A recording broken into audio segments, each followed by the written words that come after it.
Muito antes de a gente reclamar que o ano voou ou que o feriado caiu no domingo, os humanos tinham um problema um pouco mais sério. Eles nem sabiam direito o que era um ano. Não existia calendário no celular, nem calendário de mesa. Tinha, no máximo, um sentimento coletivo de "tá ficando frio de novo, isso não deve ser bom para a plantação". A vida era uma sequência de estações, chuvas e secas. E a pergunta era: como transformar esse caos em algo que desse para prever, planejar e não morrer de fome no processo? Muito antigos começaram a prestar atenção na lua. Eles perceberam que ela vivia fazendo drama. Sumia, aparecia um fiozinho tímido, crescia, virava um círculo todo exibido e depois ia embora de novo. E isso acontecia num ritmo que se repetia. Cada volta completa virava uma espécie de pacote de tempo, o que mais tarde a gente chamaria de mês. Nada de folha impressa. Quem mandava o cronograma era o céu. Agora, imagina alguém lá atrás, na pré-história, com um pedaço de osso ou uma pedra na mão, riscando. Um risco para cada noite importante, outro para cada lua cheia. Era o equivalente ancestral de anotar no calendário. Esses riscos diziam coisas como: na última lua cheia começou a chover, ou daqui a 2 luas, os bichos voltam a passar por aqui. Era simples, mas era o começo da humanidade tentando colocar coleira no tempo. Com o passar dos séculos, o pessoal começou a reparar também no comportamento do Sol. Eles notaram que o Sol não nascia todo dia no mesmo lugar do horizonte, e que as sombras mudavam de tamanho conforme a época do ano. Resultado: começaram a erguer pedras, colunas e monumentos alinhados com a luz em dias específicos. Eram, ao mesmo tempo, templos, observatórios e, de certa forma, calendários gigantes. Você pode chamar de Stonehenge. Na prática, era um grande "não esqueça, hoje começa uma nova estação". No Egito, o tempo não era só curiosidade de astrônomo. Era questão de vida ou morte. O rio Nilo subia e descia todo ano, e disso dependia a colheita. Se plantassem na época errada, não tinha delivery, não tinha mercado, tinha fome mesmo. Os egípcios perceberam que a cheia do Nilo sempre acontecia perto do aparecimento de uma estrela muito brilhante no céu da manhã, Sírius. Então fizeram a conexão. Estrela apareceu, a água vai subir, é hora de se mexer. Aos poucos, criaram um calendário solar bem avançado, que dizia não só quando celebrar deuses, mas, principalmente, quando era mais seguro cobrar impostos. Enquanto isso, em outras partes do planeta, cada povo montava seu próprio app de calendário analógico. Os maias criaram sistemas super sofisticados, com ciclos que se encaixavam como engrenagens. Povos agrícolas na Europa e na Ásia marcavam o ano com festas de colheita, fogueiras, rituais. O tempo não era só dia tal, mês tal. Era desculpa para festa, religião, política, tudo misturado. Calendário sempre foi mais do que números. Sempre foi uma boa história para contar.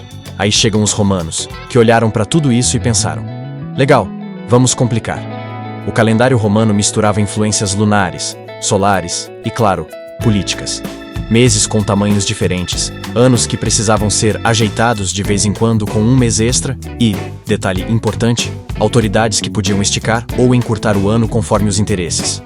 Imagina que conveniente poder mexer no calendário para um mandato durar mais um pouquinho. O tempo, ali, já era uma ferramenta de governo. Foi então que Júlio César resolveu colocar um pouco de ordem na casa. Com a ajuda de astrônomos, ele reformou o calendário e criou o famoso calendário juliano, baseado principalmente no ciclo do Sol. Surgiu a ideia de um ano com cerca de 365 dias e um a mais de vez em quando, o que hoje chamamos de ano bissexto. Como prêmio de marketing pessoal, um mês ganhou o nome de Július, que virou Julho. Mais tarde, o imperador Augusto pensou: também quero, e agosto entrou na jogada. Assim, 2 nomes de imperadores foram eternamente fixados no seu calendário de geladeira. Só que, mesmo com tanta reforma, ainda não estava perfeito. O ano juliano errava um pouquinho na conta do tempo real que a Terra leva para dar a volta ao redor do Sol. Coisa de minutos por ano. O problema é que século após século, esses minutinhos vão somando, e de repente, a primavera do calendário não bate mais com a primavera do campo. A data oficial está numa estação, e as flores, em outra. Era como se o calendário tivesse desincronizado do mundo físico. No século XVI, esse atraso já incomodava especialmente a igreja, porque bagunçava as datas de festas religiosas ligadas às estações. Foi aí que o Papa Gregório XIII entrou em cena e chamou os especialistas da época para atualizar o software do tempo. Eles recalcularam as regras dos anos bissextos e criaram o calendário gregoriano, que é basicamente o que você usa hoje. Só tinha um pequeno problema prático: como corrigir o erro acumulado? Resposta: pulando dias. Em vários países, as pessoas foram dormir em uma data e acordaram em outra, saltando quase uma semana no calendário. Imagina você indo dormir no dia 4 e levantando da cama oficialmente no dia 15, sem ter feito nada de muito especial. Não era viagem no tempo, mas parecia. Teorias da conspiração da época certamente devem ter se divertido com isso. Mas aos poucos, o novo calendário foi sendo aceito e adotado pelo mundo inteiro, porque facilitava a vida de quem fazia comércio, política e, claro, queria saber em que dia exatamente estava vivendo. A partir daí, o calendário virou uma espécie de linguagem universal do tempo. Contratos, viagens de navio, aulas, férias, eleições, tudo passou a depender dessa tabelinha organizada de dias e meses. Quando você marca uma reunião para terça-feira que vem, você está confiando, sem pensar muito nisso, em séculos de ajustes, brigas de poder, observações de estrelas e discussões de astrônomos e religiosos. Hoje, quando você abre o calendário do celular para ver quando é o próximo feriado, ou quando rabisca um compromisso num calendário de mesa, está usando a versão mais recente de uma longa negociação entre a humanidade e o tempo. Cada quadradinho com um número ali tem por trás milhares de anos de tentativa e erro, superstição, ciência e, claro, um pouco de vaidade imperial.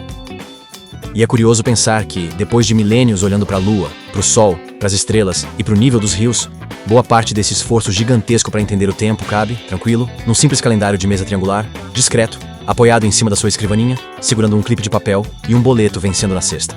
Comente aqui qual o tema que você gostaria de ver ilustrado num próximo vídeo.